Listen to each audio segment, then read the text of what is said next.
Você está na escola provavelmente, ou está saindo da escola. Saindo da escola, que maravilha. Pô, vi um vídeo aí da galera se despedindo de uma das escolas aqui da região.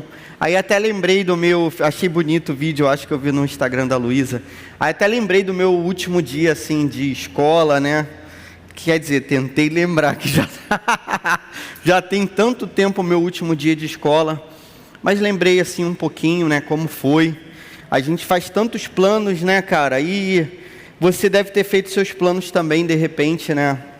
Sobre o futuro fora da escola. Você entende que existe vida fora da escola? Depois de você ter passado a vida toda na escola, você consegue entender? Existe vida fora da escola, galera. E aí, pô, agora vem, né, pra galera que terminou, beleza? Pra galera que não terminou, não, fora da escola só tem morte. Você tem que fazer a escola aí até o final.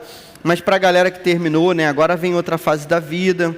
E as coisas se rearrumam na nossa história, né? Então a gente vai viver outras histórias, novos amigos em outros lugares. Algumas amizades ficam realmente. Da minha escola, né, eu levei para a vida a minha esposa, que era a minha colega de sala, sentava na minha frente. Me casei com ela. Mas, assim, pô, a escola não é um período rápido, que passa, tem muita coisa, é muito intenso, são muitas atividades que a gente faz. Você já sacou que, pô, tudo que você faz na escola, assim, é relativamente contínuo, ou deveria ser. Então você aprende, deveria ser assim, né? Você aprende uma matéria lá no início. Eu agora estou estudando com os meus filhos estão no 1º e 2º ano do ensino fundamental. Minha filha está no 1º e meu filho está no 2º ano. Então eu estou relembrando aquelas matérias antigas, sabe? Para mim, muito antigas, né? E estou vendo, cara, como que tudo faz sentido, porque há uma construção do conteúdo lá de matemática, para chegar nas coisas mais complexas. Há uma construção do conteúdo de língua portuguesa, por exemplo. Hoje meu filho está aprendendo a dividir as sílabas. E, cara, tem uma complexidade nisso, né? Você fazer divisão silábica, separar as palavrinhas lá por sílabas. Tem gente que erra isso até hoje. Não pegou o conteúdo lá direitinho naquela época.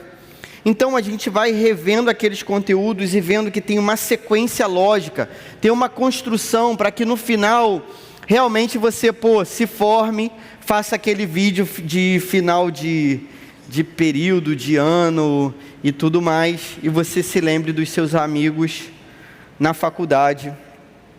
E talvez você se case também com um amigo da sua escola.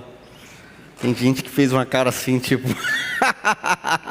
Não de jeito nenhum, casar com amigo da escola, meu Deus.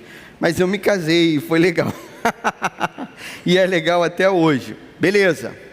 Uma outra comparação que eu posso fazer com a vida cristã, eu estou tentando fazer comparações com a vida cristã, tranquilo? É o fato da gente, assim, tocar numa banda, tocar instrumentos aqui na frente.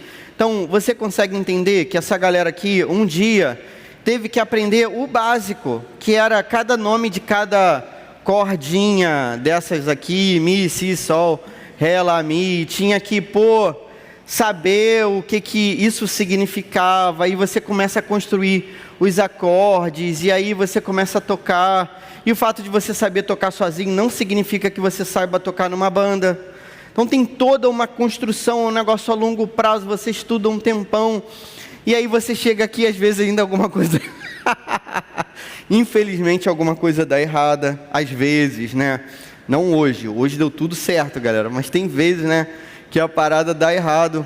Eu já toquei contrabaixo na igreja, não aqui, num outro mundo, beleza? Numa outra época. Então, pô, tive que treinar bastante e tal, e, pô, chegar e executar na hora, é muita complexidade. Quando a gente encara a vida cristã é relativamente simples. Mas o que a gente esquece é que essa vida também requer esforço e trabalho, dedicação. Tipo assim, quando Jesus diz para a gente assim, ó, venham a mim vocês que estão cansados e sobrecarregados, e eu vou dar descanso para vocês, não significa que a gente vai tirar férias para sempre da vida. Pô, aí, tô cansadão. Beleza, Jesus vai me dar descanso. Vida, tirei férias. Agora eu tô tranquilo e não vou fazer mais nada. Não. Jesus, Ele tira realmente o peso espiritual das nossas costas. O peso de a gente ter que produzir algo para a gente ser salvo. O peso da gente olhar para a vida eterna, para a eternidade e ficar com medo do que vai acontecer no grande dia em que a gente encontrar com Deus e tiver que prestar contas da nossa vida. Jesus tira esse peso do nosso coração, então agora a gente tem paz e a gente se encontra com Ele e a nossa vida se torna cada vez mais leve, certamente. Mas parte da leveza dessa vida é levar a leveza dessa vida para outras pessoas também. Então saca só, quando Cristo entrou na minha vida se tornou melhor. Mas quando Cristo entrou na vida da minha mãe, que se converteu depois de mim, a minha vida se tornou melhor do que já era, porque era muito melhor e se tornou melhor ainda. Você consegue entender? Tipo assim, o que Cristo faz no início é maravilhoso, mas a partir disso a sua vida é usada para que outras pessoas conheçam o Evangelho, e a gente vai se tornando cada vez mais pleno em Cristo, cada vez mais leve em Cristo e cada vez mais conhecedor do seu próprio coração. O apóstolo Paulo, há 6 capítulos aqui, 5 atrás, ele tinha encontrado com Jesus. Era um cara com a vida totalmente errada, totalmente torta, totalmente cheio de ódio. Jesus encontra com ele no capítulo 9 de Atos dos Apóstolos, e a vida de Paulo vai ser completamente transformada.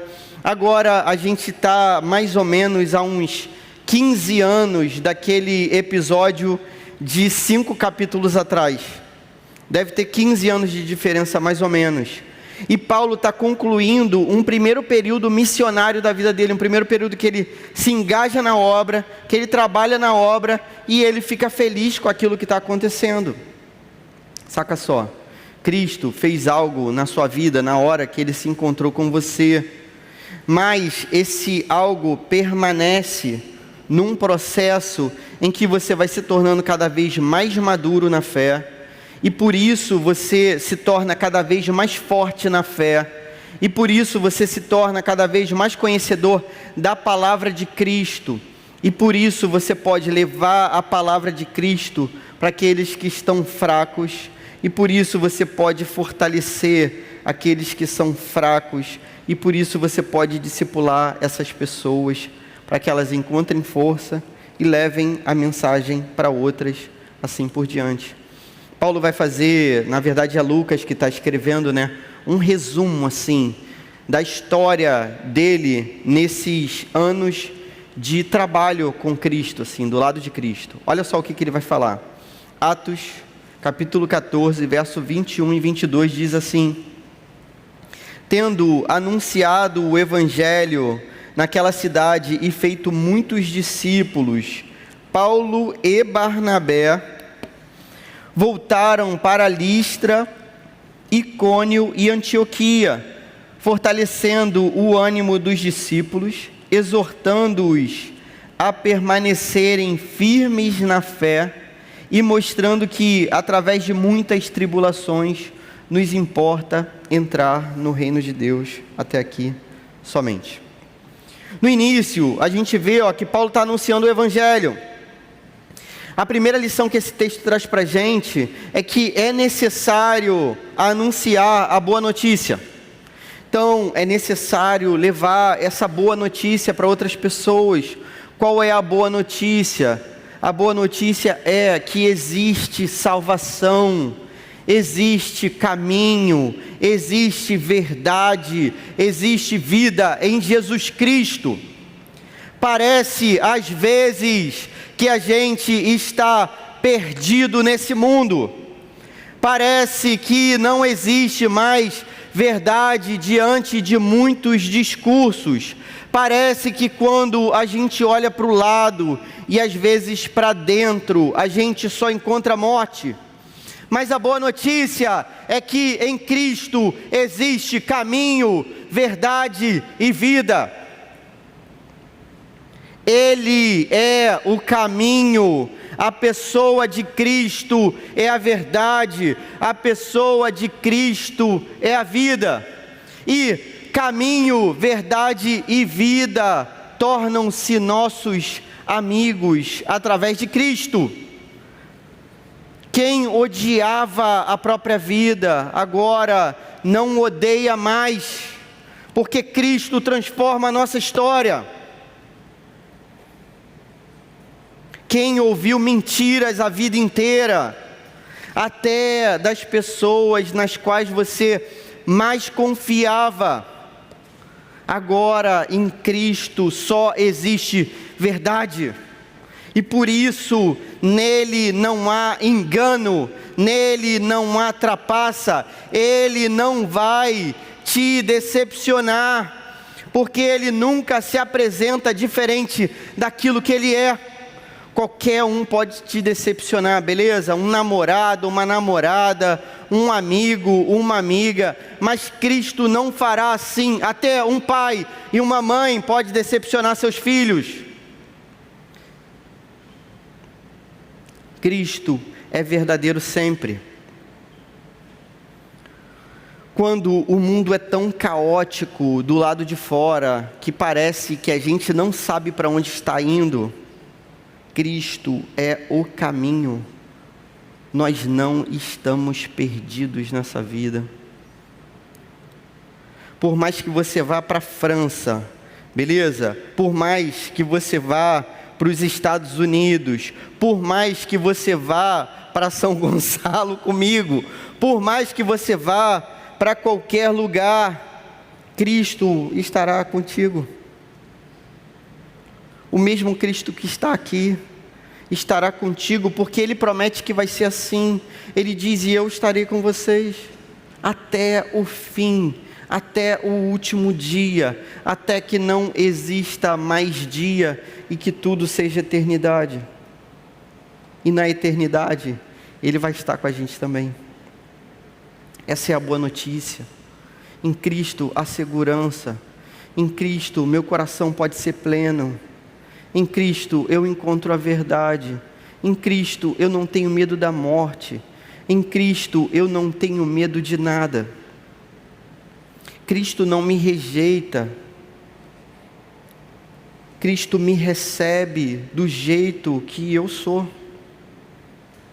Ainda que nessa vida eu tenha me cortado, ainda que nessa vida eu tenha me odiado, ainda que nessa vida eu tenha preferido a morte do que a vida, Cristo agora me abraça, me recebe como amigo, me coloca no reino de Deus, e a minha vida é totalmente mudada. Essa é a boa notícia. Essa história mudou a sua história? Se essa história mudou a sua história, você tem a obrigação de contar essa história para as pessoas que estão à sua volta. Se isso mudou a sua vida, se você se encontrou com Cristo, e nada se compara a Ele. Se você o conhece, você precisa levá-lo para os seus amigos, ainda que a escola tenha acabado. Você precisa, ainda que você tenha perdido todo o tempo do mundo na escola e não tenha levado essa notícia, ainda há tempo. Chama um por um e diz: olha, eu falhei, esqueci de te dizer, fui egoísta, mas agora eu quero que você saiba o que Cristo fez na minha vida. Conta para eles o que Cristo fez na sua vida, é o suficiente. Faz parte dessa caminhada, desse processo como crente, a gente anunciar essa boa notícia de salvação. A segunda lição desse texto, Paulo continua dizendo assim, Lucas, resumindo a vida de Paulo: naquela cidade e feito muitos discípulos. Então, não é simplesmente você levar a boa notícia para essas pessoas, isso é maravilhoso certamente. Mas uma coisa que eu aprendi nessa caminhada cristã é que você precisa investir em alguém para que ela se converta e para que ela se torne discípulo verdadeiramente. O discipulado requer um acompanhamento a longo prazo. Beleza? E aí a parada não precisa ser uma parada formal, não. Tipo assim, aqui tem realmente, e a gente trabalha dessa maneira para seguir a palavra de Deus, que é a questão dos discipulados que são organizados aqui no nosso meio. Mas cara, se eu tenho um amigo, eu posso fazer desse amigo um discípulo de Jesus. É só eu sentar do lado dele, eu viver a vida com ele, e eu intencionalmente mostrar para ele aquilo que Jesus fez e faz. Se eu quero que esse meu amigo tenha fé, a fé vem pelo ouvir a palavra de Deus. Então a gente precisa sentar do lado da pessoa e abrir a Bíblia e deixar a palavra de Deus falar. Eu lembro que quando eu criei em Jesus Cristo, eu chamei uma galera para ler a Bíblia comigo. E tinha coisa que eu não sabia explicar da Bíblia, beleza? E aí eu simplesmente dizia, cara, não faço ideia. Vamos descobrir junto. E as coisas que eu sabia explicar, eu explicava. E aí Deus vai fazendo a obra que Ele faz. Você pode saber explicar tudo, a pessoa que está do seu lado não vai se converter se Deus não fizer essa obra maravilhosa de transformar o nosso coração, virar a chave do nosso coração naquilo que tem que ser feito. Você pode ser o maior conhecedor de todos os tempos, não vai adiantar nada. Agora, se com um coração sincero você se colocar em oração, intercedendo para que aquela pessoa verdadeiramente conheça Cristo, abre a palavra, lê com ela. A partir disso, você vai fazer discípulos. Para que o discipulado role também, geralmente a gente precisa de pessoas mais velhas com pessoas mais novas. Aqui a gente tem Paulo e Barnabé. O que eu quero dizer com isso? Mais velhas na fé, beleza? Mais velhas na fé não significa assim, tem que ser uma pessoa necessariamente mais velha do que eu. Mas tem que ser necessariamente uma pessoa que conheça mais a Cristo, para que ela possa me ensinar algo dentro dessa caminhada. Você consegue se lembrar, você que está aqui há mais tempo, não vou te chamar de velho não, beleza? Você que está aqui há mais tempo, você consegue se lembrar de alguém mais velho, que tenha te ajudado na fé, te influenciado na fé? Eu consigo me lembrar de muitos. Por que eu comecei a sentar e ler a Bíblia com os meus amigos? Porque outros amigos tinham feito isso comigo. Tinha uns caras que andavam comigo que eram 4 anos mais velhos do que eu. E naquela época, 4 anos, hoje em dia não é nada, galera. Mas na época de vocês, 4 anos é coisa pra caramba, não é?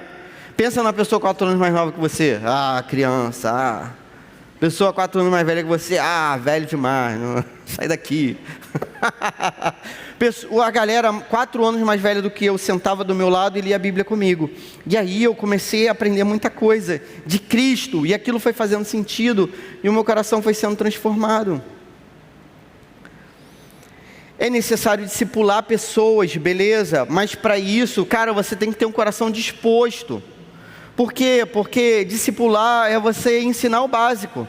Eu estou estudando com os meus filhos, então eu estou tendo que lembrar matérias antigas e ensinar, às vezes, o básico do básico. Eu preciso explicar para o meu filho o que é um resumo, uma introdução, um negócio assim que para você já sabe, natural. Por que quando você divide a palavrinha lá, fica um S em cima, um outro S, 2 SC, como é que faz, como é que separa? Meus filhos ficam assim, cara, por que é isso? Você tem que ter uma certa paciência, mas você faz isso porque alguém foi paciente com você também nesse sentido. Então não é só a pessoa dizer que, você crê em Jesus? Eu creio. Então beleza, agora vive sozinho. Não, você crê em Jesus? Creio, então agora a gente vai caminhar mais perto ainda.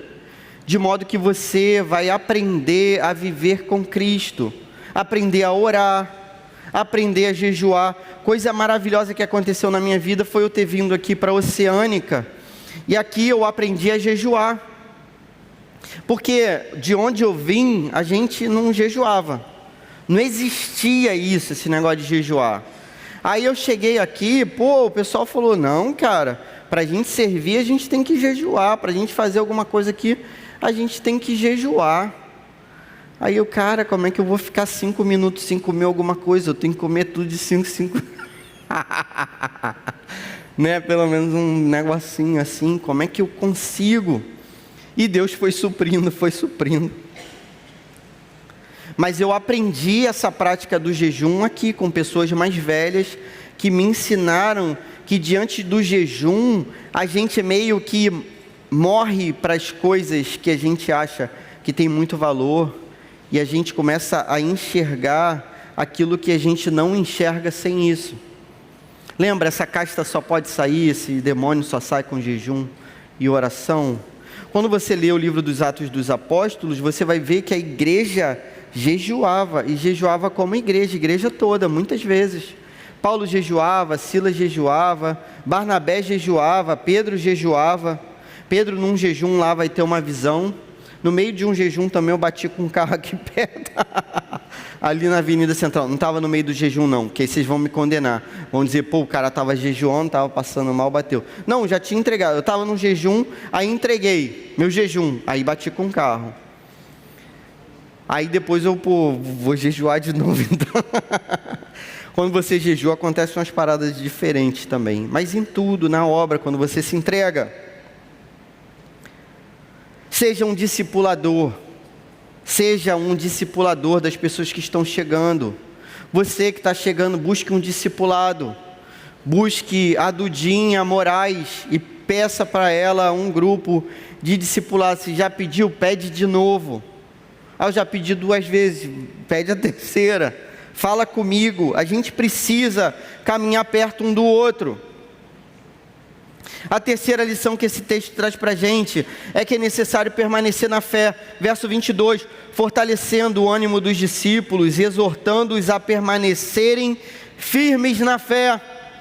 Então, galera, são várias etapas, beleza? A primeira etapa é quando a gente se converte, quando a ficha cai, quando alguma coisa acontece no nosso coração e o nosso coração é regenerado e a gente ouve a voz de Deus e isso faz sentido. Para algumas pessoas isso acontece naturalmente, outras no meio de um sofrimento terrível. Tem gente que nem lembra quando fez sentido, porque fez sentido desde que nasceu.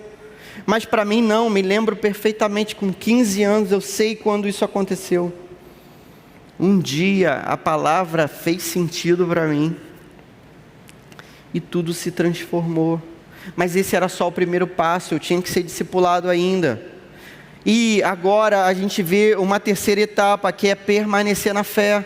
Então, não é só você ouvir o Evangelho, aceitar, e agora eu vou caminhar com uma pessoa, e aí eu vou aprender a orar, vou aprender a jejuar, vou aprender a meditar na palavra, fazer devocional, vou aprender a ter uma vida cristã. É isso também, mas você ainda vai precisar passar por muita coisa nessa vida. E alguém vai te dizer, permaneça na fé, permaneça firme. A permanência é prova de que tudo o que aconteceu antes é verdade. Há quanto tempo você permanece na fé? Diz aí. Não, diz não, pensa, né? Que dizer, vai ficar confuso. Há quanto tempo você permanece na fé? Permanecer significa estar sempre na presença. Estar sempre na presença significa se encontrar com Deus todo dia. Você se encontra com Deus todo dia mesmo, todo dia. Nem que seja antes de dormir. Aquele minutinho ali que você está já com um olho, um já foi, o sol está com o outro aberto. Você se encontra com Deus nesse horário, você ora, você entrega o seu dia, a sua noite, você confessa os seus pecados para Deus, você se arrepende, você pede para que Ele te guie, você abre a palavra, nem que seja um versículo por dia, nem que seja um. Permanecer significa sempre. Lembre-se, o sim que a gente dá para Jesus quando Ele chama a gente, tem que ser um sim para sempre. Senão, nunca foi sim. É isso que Jesus espera. É isso somente. Ele espera a nossa vida toda para sempre. Permaneça na fé. Irmão, irmã, permaneça na fé. permaneça na fé, abra a sua Bíblia todo dia, faça a sua devoção, a sua oração, fale com Deus, se encontre com Cristo, permaneça. Por fim, o que Paulo e Barnabé estão fazendo aqui é edificar igrejas. Então, a última lição desse texto é que é necessário ser igreja, é necessário ser parte da igreja. Ou seja, cara, eu acredito, eu me aprofundei na fé através do discipulado com pessoas que me ensinaram a viver com Cristo. Eu faço isso todo dia, me encontro com Cristo todo dia, permaneço na fé diante dele.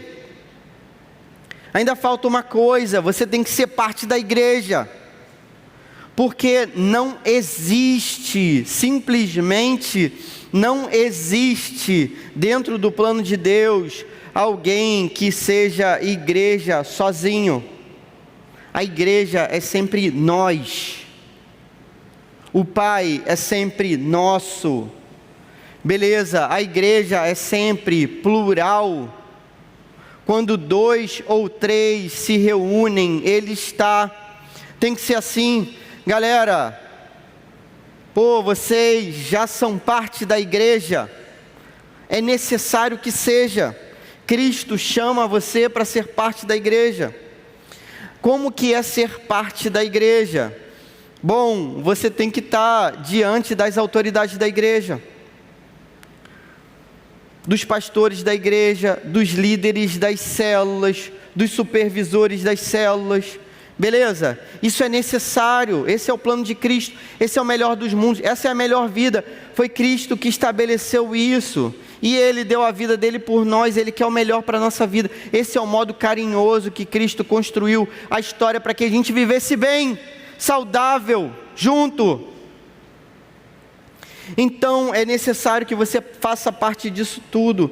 Você precisa ser parte da célula, você precisa ser parte da igreja oceânica. Semana que vem vai ter um curso aqui chamado Conexão. Nesse curso a gente apresenta o que é a igreja para você. Significa que você vai se tornar membro, vai ser obrigado? Não, só para você conhecer. A partir disso você toma a sua própria decisão. Mas se não se decidir por aqui, você precisa se decidir por alguma igreja. É necessário que você faça parte de uma igreja. Esse é o plano de Cristo. Amém? Como é que a gente vive essa parada então? Única aplicação, para a gente terminar. Viva a verdadeira fé em Cristo dessa forma, sem brincar de ser cristão. Galera, qualquer outra coisa é brincadeira, beleza? Você nunca ter assumido um compromisso com Cristo, você nunca ter assumido um compromisso de discipulado, você nunca ter assumido um compromisso de permanecer com Cristo todo dia, você nunca ter assumido um compromisso com a sua igreja, com a sua célula, cara, isso é brincar de ser crente. Dizer que é crente é auto-engano, sei lá. Tinha uma música que dizia: mentir para si mesmo é sempre a pior mentira. Você está se enganando. Qualquer coisa diferente disso é a gente achar ou fingir que está dentro, mas na verdade está fora. O que Cristo espera de você é que você viva a fé verdadeira, e de modo pleno, e de modo saudável, sendo cuidado. O que te impede de caminhar junto? O que te impede de ler a palavra de Deus e orar? O que te impede de se comprometer em ter a vida diante do altar de Jesus Cristo? Em se comprometer em fazer discípulos e de ser discipulado? Você acha que a sua vida é mais difícil do que a das outras pessoas? Está todo mundo vivendo esse mundo, está sinistro, está difícil para todo mundo. Não é só para você não, para todo mundo. Cada um aqui tem um lugar que chora, que ninguém conhece.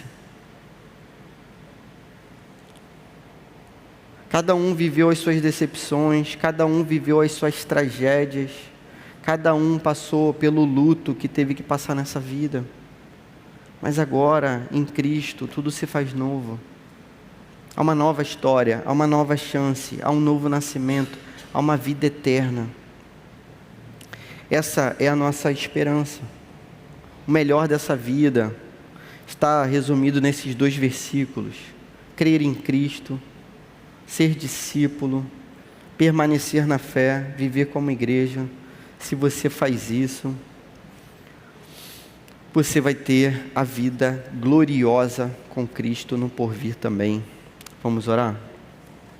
Senhor, muito obrigado pela sua palavra santa, Senhor. A gente reconhece a nossa dificuldade de viver de modo verdadeiro, de modo não fingido, de modo sincero. Senhor, ajuda a gente, Senhor. Que as nossas desculpas não sejam suficientes para que a beleza da Tua verdade esteja presente na nossa vida.